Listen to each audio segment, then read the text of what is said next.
I am Rodimus Prime. It is Tuesday, June 14th, 2022. Hopefully the vibes are flowing, your mind is sharp. And these last 2 weeks, we've had tons of reveals in the world of gaming. We had the State of Play that headed the week. We had the Summer Games Fest. Devolver Digital did their conference. And we ended the week with Capcom and the Xbox and Bethesda showcase.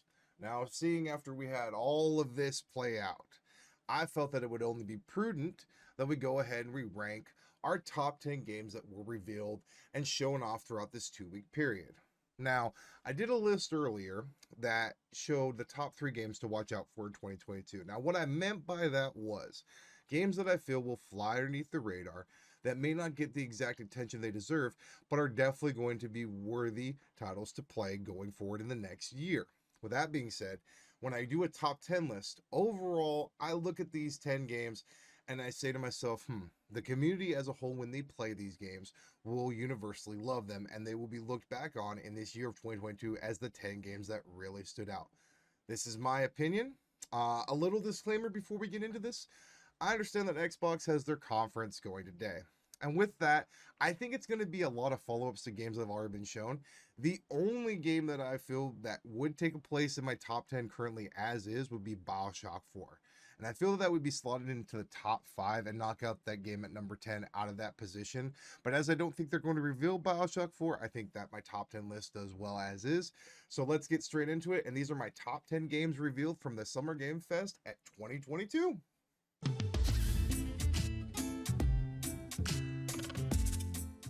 Now, at number 10, we have Starfield being released by Bethesda Studios.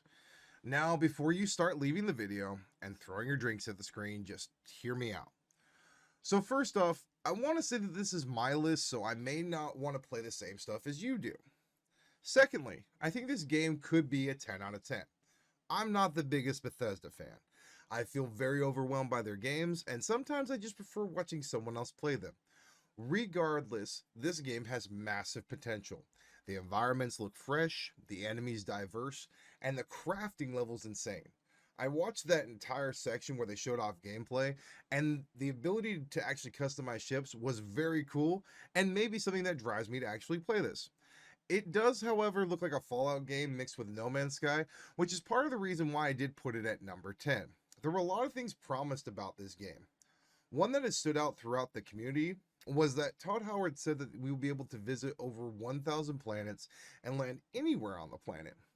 The big issue that I have with that statement is it just going to be miles of emptiness with no structures or encampments anywhere? Or are there going to be differentiated encounters that vary in scope and size and detail throughout a massive universe? It is a big promise to fulfill, and hopefully Bethesda can deliver.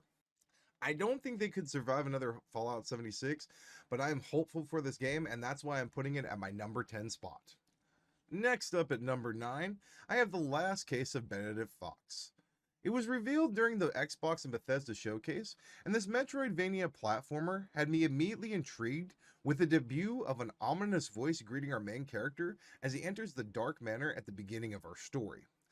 I have always been a big Metroid fan, and I got immediate Metroid vibes when I watched this trailer. The story is one of mystery, and there are small elements of horror sprinkled in with some fun action.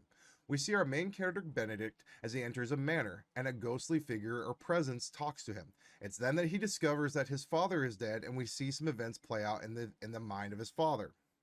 The game looks like it will deliver on a lot of fronts, and the fact that it is coming to Game Pass means that I will get to enjoy it and then decide if it will join my gallery of games.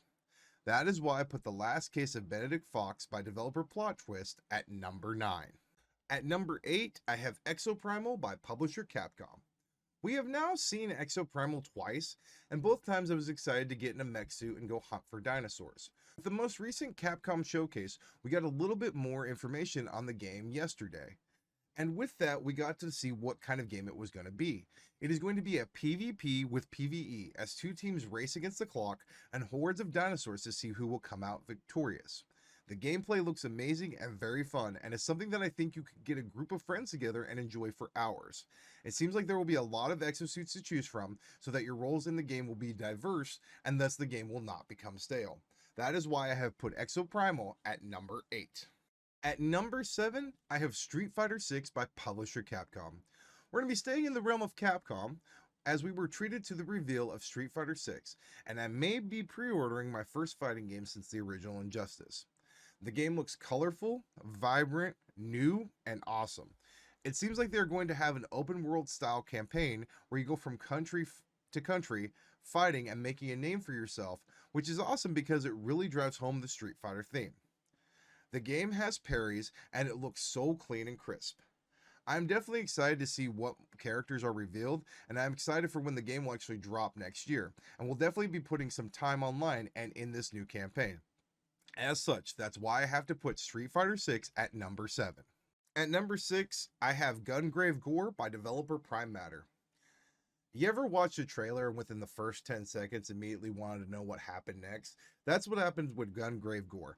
I didn't know that this game had already released a trailer last year, and watching this one for the first time, I immediately was enthralled by what I was seeing. This game looks like a bullet hell shooter on steroids. It features a protagonist with 2 pistols and what appears to be a machine gun Zuka missile launcher. It looks fast-paced, intriguing, and reminds me a lot of the over-the-top anime I would watch as a kid on the weekends after going to Blockbuster. I think this game will be a non-stop thrill ride that will just be stupid fun and lots of bullets will be expended.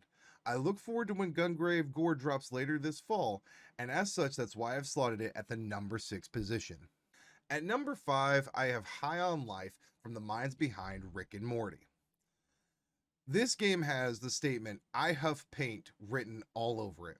It looks wacky, zany, irreverent, and hilariously awesome. You go around wielding different talking sidearms, trying to figure out why humanity is being threatened by an alien cartel seeking to use them as drugs. I feel it will be a one-time playthrough kind of game, but oh, what a playthrough that will be. It's a game also coming to Game Pass as well, so that is another added bonus. That is why High on Life will be number 5 on my list. At number 4, I have Metal Hellsinger. This was on my list of top 3 to watch out for in 2022, and it's no surprise that it lands here as well. This game is just too dang fun. I found myself choosing to play the demo over the full games I already have in my collection. The game has a lot of upside, and I feel that it will definitely spawn multiple sequels. I think that it has the potential to be the next great BPM style game, and I will be picking this up when it drops in September. The fact that it only has a $40 price tag is just a massive added bonus, so make sure to check out Metal Hellsinger this September on Xbox and PlayStation. Because of the price tag, because of the level of fun, and because of the soundtrack, that's why I'm going to slot Metal Hellsinger at number 4. At number 3, I have Gotham Knights being developed by Warner Games. The Batman Arkham games are some of my favorite games from the last 15 years, and this one looks like it will hopefully fit right in that spot with the others. The combat looks fluid and fun and different as you traverse through Gotham City as the 4 protagonists: Batgirl, Robin, Nightwing, and the Red Hood. This story takes place after the death of Bruce Wayne, and our heroes need to learn how to defend the city now that their mentor is gone. I think this game will bring out a lot of depth to these 4 characters, and I expect that I will be playing this at least a few times. I am definitely looking forward to Gotham Knights when it drops this October, and as such, that's why I have put it at the number 3 position. We are now down to my top 2, and this was tough. Understand that certain games were not added in this list, like Hogwarts Legacy and God of War Ragnarok, as they weren't really discussed at this most recent 2 weeks of games. That doesn't mean that they are not in my top 10 games to look out for. It's just that I'm going based upon these last 2 weeks. So with these final 2 games, I felt that they were the most deserving of the top spots. But because of the controversy surrounding one of its counterparts, I have to slot Diablo IV into the number 2 spot. The next installment in the Blizzard franchise has to deliver, as Diablo 3 was met with mixed reviews and Diablo Immortal is being heralded as one of the most obvious blatant cash grabs in the history of games. But that being said, Diablo 4 looks like it's going back to its roots of Diablo 2. The game feels eerie, dark, unforgiving, and relentless. A fun, challenging experience, rife with undead soldiers and giant monsters. The game looks like it has something for everyone, and now that crossplay is guaranteed, I will be able to play with some of my closest friends. That is why I'm hopeful, and why Diablo 4 gets the number 2 spot. Well, it's to no surprise that after everything was revealed, my number 1 choice is still the Plucky Squire by Devolver Digital. This game resonated with me the minute I watched the trailer.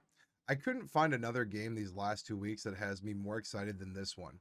I love Devolver Digital's games, and they've produced some of my favorites like Enter the Gungeon and Fall Guys. I think they really have something here, and in 2023, this will be a top 5 game competing for a Game of the Year. It looks like it will carry real weight, and the character will have real heart and soul to his actions. I have already set aside money to pre order this and will definitely be giving my review and keeping my eye on this title going forward. That is why the Plucky Squire comes in at number 1 on my list of top 10 games revealed at Summer Games Fest 2022. But alright, that's going to do it for me. Thank you so much for watching. As always, the opinions stated in this video are my own, so you don't gotta agree with them, but I appreciate you sitting through the entirety of the video. Before you go, if you could do me just one more small favor. If you could please like the video and subscribe, I would really appreciate that. And as always, I will see you all tomorrow.